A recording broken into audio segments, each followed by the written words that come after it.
tiba-tiba bambu muter muter. kan aneh gitu.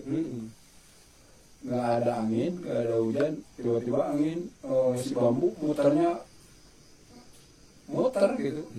Oh, pernah kejadian lagi kayak gitu. Pernah ngalamin juga.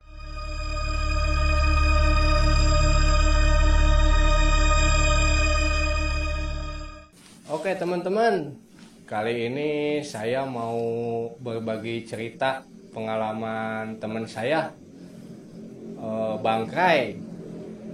Bang Kray ini pernah mengalami kejadian misteri, misteri yang tidak terpecahkan, Misteri tapi bodor. misteri komedi. Oke teman-teman, saksikan terus videonya. Mantap. Cerita apa nih Bang Kray? Cerita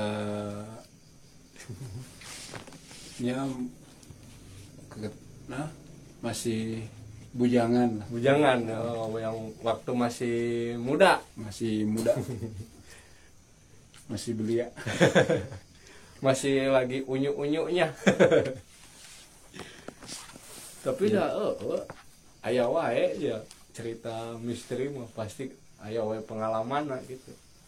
Ya ceritanya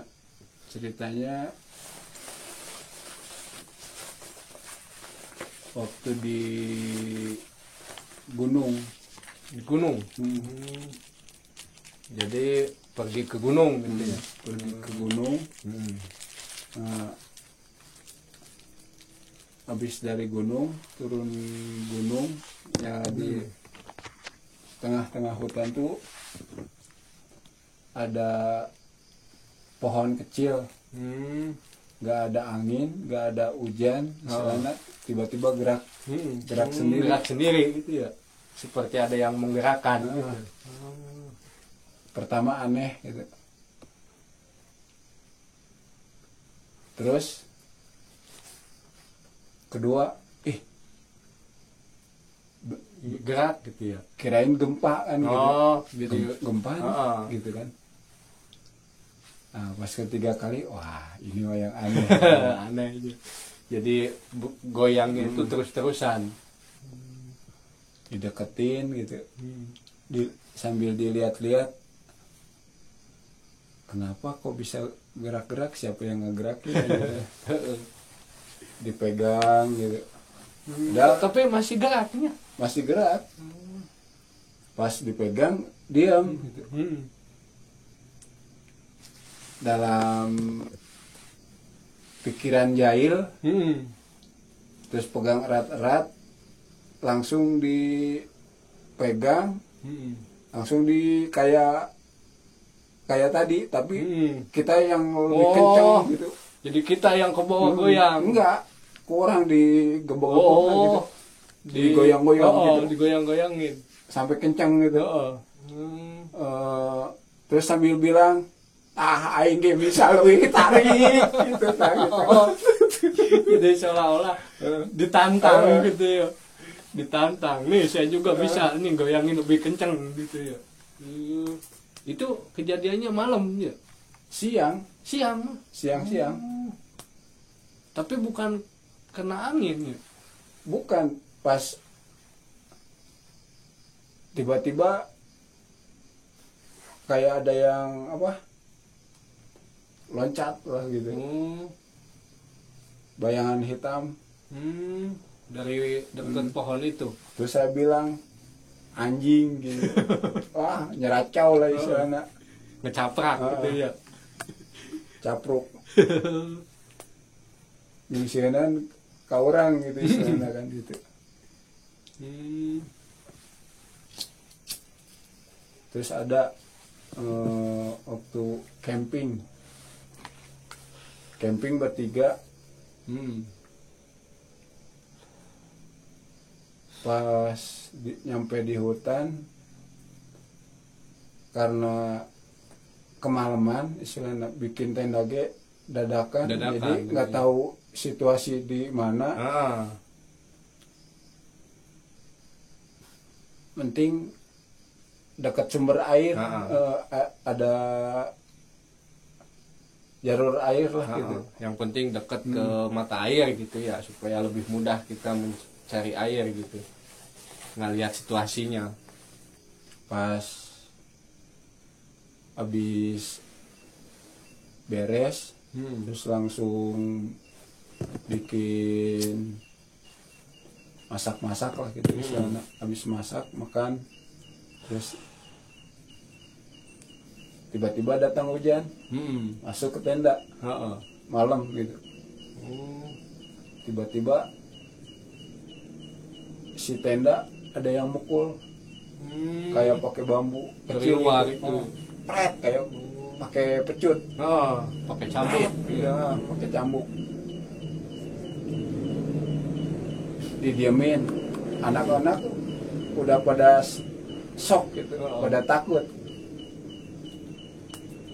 Ada apa? Kaget. Terus dibilangin nggak ada apa-apa, diem aja. Ntar kita kerja. Padahal jelas-jelas otak ya. jahil ada gitu. Awas dikerjain lagi. Nah, Udah jelas-jelas ada yang pukul ya. pas cari gitu, asal bisa istilahnya disahutin lagi, dia mukul tenda, kita pukul lagi tenda, Balas, gitu. gitu ya. Balas lagi gitu. Sini dengan cek makhluk Iya. goib nanti edan cina Wanian. nggak kalah ngalelewean gitu cina. Oh, jadi dulu itu Bangkai bisa seberani itu ya. Terus nu terakhir ada kayak bunyinya kayak pecahan beling gitu. Dijatuhin dari atas. Preng gitu. Pecah gitu ya. Padahal kan nggak mungkin ada beling di tengah hutan kan ya. Terus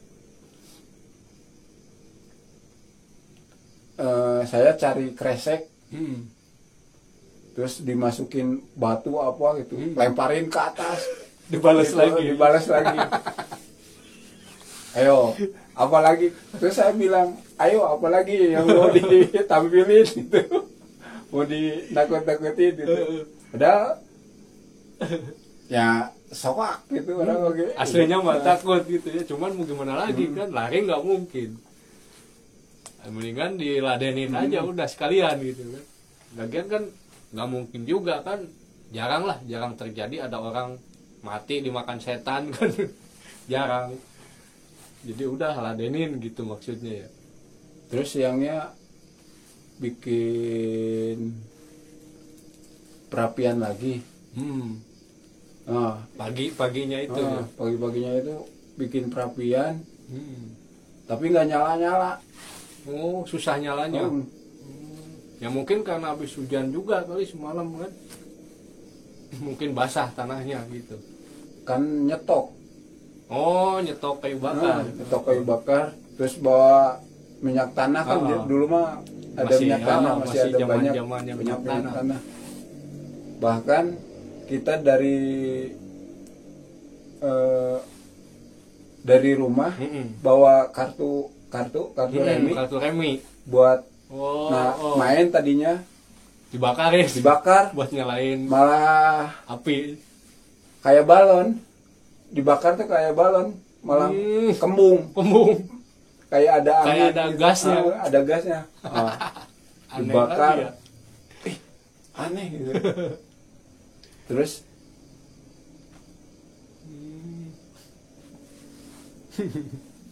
saya minta ke anak-anak, ada yang bawa rokok nggak? Inisiatif. Wah, ini mah ada yang nggak beres gitu. Soalnya digangguin dari kemarin siang kan ya. Ada yang bawa rokok gudang garam merah nggak gitu? Ada. Dinyalain si rokoknya, terus disimpan, kita pamit gitu. Pamit ke tempat ini. Iya, izin lah gitu. Pas minta izin. Seketika itu juga kita nyalain api ini langsung nyala. Setelah minta izin itu. Setelah minta izin itu. Iya, mungkin kan namanya di daerah di hutan, apalagi ini daerah pegunungan kan bisa aja gitu ada penunggunya gitu teman-teman. Jadi kita mau ngelakuin sesuatu itu alangkah Ya, baiknya kita minta jangan izin dulu gitu. jangan sembarangan lah gitu. Jangan so jagoan lah gitu. Jadi jangan Dulu mah kan seolah-olah istilahnya mungkin menantang gitu. eh, hawa darah mudanya masih berkobar-kobar, Iya. jadi nggak ada takutnya lah istilahnya. Iya kan, jadi keberanian kita lagi gede-gedenya dulu. Muncak gitu, kurang muncak. Ya. Padahal kan izin itu penting sebenarnya, apalagi di hutan. Itu kan digangguinnya kan dari kemarin siang ya, dari mulai pohon digoyang-goyangin sampai malam tenda ada yang mukul, sampai paginya itu nyalain api susah nyalanya. Itu gangguan yang luar biasa sekali itu. Kalau saya mah sudah kabur duluan. Pasti orang lain itu anak-anak juga mau pada lari. Iya. Nah, pas pulang ke kampung yang dekat hutan itu, kata orang-orang sana itu tempat pembuangan werjit katanya. Jadi tempat pembuangan santet kalau lawan lah gitu. Misalnya barang-barang barang-barang yang nggak bener lah, misalnya makhluk-makhluk jadi buangnya ke sana katanya. Jadi lokasi itu tempat pembuangan jimat-jimat yang tidak apa namanya, jimat-jimat yang tidak baik gitu ya, yang jelek lah. Iya, tempat pembuangan ilmu hitam lah istilahnya gitu. Oh ya pantosan, otomatis kan penghuninya pasti jin-jin jahat itu Ya kan, hodam dari si pusaka orang itu. dari rumah ke tempat itu kan nggak tahu itu tempat apa apanya gitu. Sebenarnya waktu kan itu juga terjadi waktu SMP. Saya waktu SMP bawa anak-anak istilahnya, Iya. Anggap bertiga tuh masih anak-anak Iya. gitu. Di bawah kita gitu Di ya. bawah saya yang paling gede deh misalnya gitu. Umurnya teh leuwih Misalnya ngora. saya kelas 3, dia kelas 1, kelas 2 itu yang dibawa. Cuman bertiga. Iya, yang mana Tapi tahu kan. katanya menurut mitos berkemah bertiga itu jangan, katanya. Nggak boleh ganjil. Nggak boleh ganjil. Iya. Ada sih ya mitos begitu, kalau camping atau berkemah itu kita nggak boleh ganjil gitu. Harus genap 2, 4, 6, 8, 10 gitu. Iya pernah dengar itu mitos itu. Itu kejadiannya di hutan pegunungan gitu ya. Gunungan, di pegunungan di suatu daerah lah gitu. Ya itu teman-teman, jadi kita tidak bisa menyebutkan daerahnya soalnya takut apa namanya, Ya takut orang yang mau berkunjung ke sana jadi takut mempengaruhi ke tempat itu teman-teman. Jadi kita hanya berbagi ceritanya saja. Oh jadi gitu ya. Emang sih kalau di daerah pegunungan mah, iya jangankan pegunungan istilahnya, kebon belakang rumah kan kadang kalau ceritanya angker ada aja itu yang nakut-nakutin, jin-jin yang iseng gitu. Ya emang SMP penakut gitu, penakut. Dulunya itu Penakut sama suara toke aja gitu. takut ya. Pas toke tengah malam gitu, langsung lari gitu. Saking takutnya. Saking takutnya, Borangan pisan. Nah, tapi ada hikmahnya ketika kita terus-terusan sering main ke hutan, camping lah istilahnya, camping ke hutan. Suasana malam di hutan kayak gimana gitu, yang ya dari kejadian itu jadi ada hikmahnya. ada hikmahnya teh. jadi nggak Kesininya penakut. kalau ada yang makhluk kayak gitu teh ada rasa jahil di otak saya juga gitu. Jadi bukannya takut malah pengen ngisengin, pengen ngisengin lagi gitu, sama-sama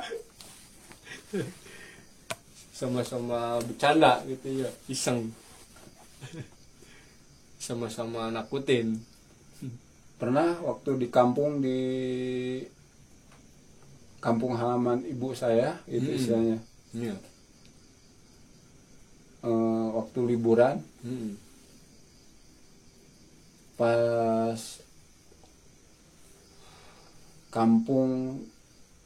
main ke kampung istilahnya saudara kan jauh, lewat dulu toangan, lewat dulu hutan Gitu ya, alas. jadi ada lumayan lah, agak ada merinding gitu. Pas lewat hutan itu. Nah,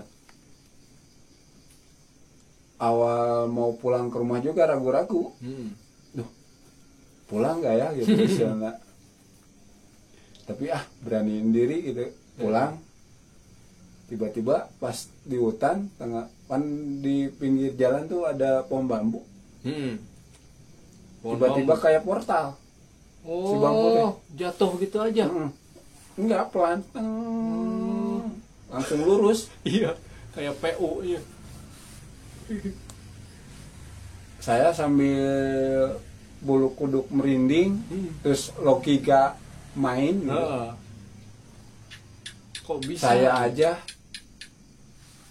narik ke pohon bambu yang lagi tegak berdiri susah gitu. Ini mah aneh gitu. Bisa tiba-tiba jatuh kayak sendiri. portal dengan sendirinya gitu, Ngalangin. lurus ngalangin jalan kita mau lewat. Untungnya saya nggak dilangkahin, tapi ngolong ke bawah, ke bawah bambu jalannya, jongkok gitu. Dalam pikir kan takutnya mental itu. Jadi ya kalau pas kita mau melangkah, takutnya balik lagi bambunya gitu. telurnya bisa kena tuh, dan Burung kita yang bisa, kena. wah parah gitu. Iya kan, turunnya tiba-tiba, takutnya naiknya lagi tiba-tiba kan itu. Nah pulang sampai rumah, terus bilang sama bapak, Pak, tadi saya dicegat sama bambu kayak portal, tapi pelan gitu, turunnya pelan gitu. Cerita ke bapak itu. Terus kata bapak, kalau kamu berani pegang terus tarik sampai Lepas gitu ya. patah Patah. katanya. Oh gitu Pak. Nah, selang berapa bulan lah gitu, main lagi gitu, main, nggak kepikiran bakal kejadian lagi kayak gitu gitu sih. Pulang ya sama, mau pulang tuh kayak mau ngedon dulu. Inget kejadian yang dulu. Jadi suasana teh kayak pertama pas nemu itu Bambu rubuh itu. pas pulang ya kejadian lagi gitu. Terulang lagi kayak gitu. Pas kejadian pura-pura aneh gitu, pura-pura aneh, ingat ke omongan bapak kan, kalau berani pegang terus patahin katanya. Pas dicoba itu bener, bayangan hitam tuh langsung loncat. Pan ini jalan kebun bambu, terus ke ininya kan tebing, jurang loncat ke tebing si makhluk hitamnya tuh. Jadi seolah-olah si bambu itu kayak didudukin, Nggak tahu, sosok nggak tahu, makhluk. mungkin didudukin atau gimana, Apa dipegang gitu. gitu. Kayak dipegang gitu. Bisa jadi itu. Makanya bambunya rubuh ngalangin jalan kan istilahnya iseng gitu, ngisengin gitu, iseng gangguin gitu, ternyata Jadi dipegang dari kejadian camping sampai kejadian itu jadi kayak bahan mainan gitu istilahnya. Jadi ketemu yang gitu teh kayak bahan mainan istilahnya. Jadi adrenalin kita tuh kepacu, harus cara melawan rasa takut kita tuh kayak gini gitu. Jadi bagaimana orang mengekspresikannya. Jadi menangani ketakutannya dia tuh seperti apa, gimana gitu. Iya, jadi istilahnya kalau kita tetap merasa takut ya akan takut selamanya. Tapi kalau kita melawannya, rasa takut itu tuh malah jadi hilang gitu. Kita malah jadi berani. Jadi ya makin kayak istilahnya lebih dari dia gitu. Kita tuh kayak lebih dari dia takut menakutkan, kita harus lebih menakutkan dari dia gitu. Jadi dia nakut-nakutin kita, dia harus lebih takut dari kita gitu. Jadi dia harus lebih ketakutan gitu. Jadi dianya juga mikir kalau mau jailinnya juga, aduh anak ini mah jangan dijailin, pasti ngejailin lagi gitu. Niat takut-takutin malah dia sendiri yang takut gitu. Iya, bener-bener. Kadang kita juga rasa takut itu kadang kan dibuat-buat sebenarnya, dengar suara ya kan, yang aneh. Menurut takut. Orang tua dulu juga celaka itu bukan karena orang lain atau anggaplah makhluk, tapi diri kita sendiri. Iya. No membuat kita celaka gitu. Yang bikin kita celakanya mah diri kita sendiri. Makanya kan ada istilah nggak ada orang mati sama setan, nggak ada orang mati dimakan setan, itu nggak ada. Ya makanya dari itu kita semakin terpacu, termotivasi dengan kata-kata itu. Iya, memang bagus sih. Makanya sekarang kan berani kita kan ngobrol di Saung Buyut. Di Saung Buyut ini kan lokasinya di makam keramat, teman-teman. Di sini dikelilingin banyak makam zaman dulu. Jadi kita ngobrolnya di Saung Buyut. Oh, jadi gitu ya. Jadi kalau cerita mistis banyak sebenarnya. Cerita mistisnya misalnya kita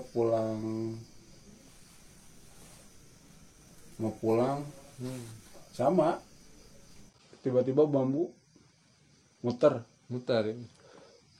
Kan aneh gitu. Nggak ada angin, nggak ada hujan, tiba-tiba angin, si bambu muter gitu. Oh, pernah kejadian lagi kayak gitu. Pernah ngalamin juga gitu ya. Ya kita kan istilahnya, wah ini mah pengen jailin lagi, cari batu, dilemparin, ditimpuk gitu. Dilemparin. Keluar ada kayak kelinci, bentukan kelinci. Keluar dari rumpun bambu itu. Rumpun bambu itu ada kayak kelinci. Menurut orang tua dulu mah disebutnya apa? Kiciwis. Ya, kiciwis. Yang ditendang gedein ya. Ditendang gede gitu. Itu teh kadang ada yang bilang kelinci, ada yang bilang juga kucing. Kiciwis ya, itu. Jin kiciwis. Mungkin gimana perubahannya bisa berubah jadi makhluk apa kan kita mah. Iya, namanya makhluk halus kan. Mancala putri, mancala bencong kan. Mancala putra, mancala putri. Dan makhluk halus, lemes. Oke teman-teman, begitulah cerita pengalaman dari Bangkai. Ya sebenarnya nih cuplikan ceritanya, soalnya ada sebagian yang beda tempat kan ya, beda tempat. Yang terakhir tadi yang bambu muter-muter itu beda tempat. Oke, mungkin sampai di sini dulu obrolan di Saung Buyutnya teman-teman. Nantikan cerita-cerita lainnya di serem tapi lucu di obrolan Saung Buyut, cerita serem tapi lucu. nggak ada seremnya. Tapi ini benar-benar kejadian teman-teman, tapi nyata, soalnya saya tahu sendirilah Bang Kray itu orangnya hobi berpetualang dari kecil, soalnya ini teman dari kecil, cuman ini ketemu lagi udah gede gitu. Oke, sampai jumpa di video selanjutnya. Mantap.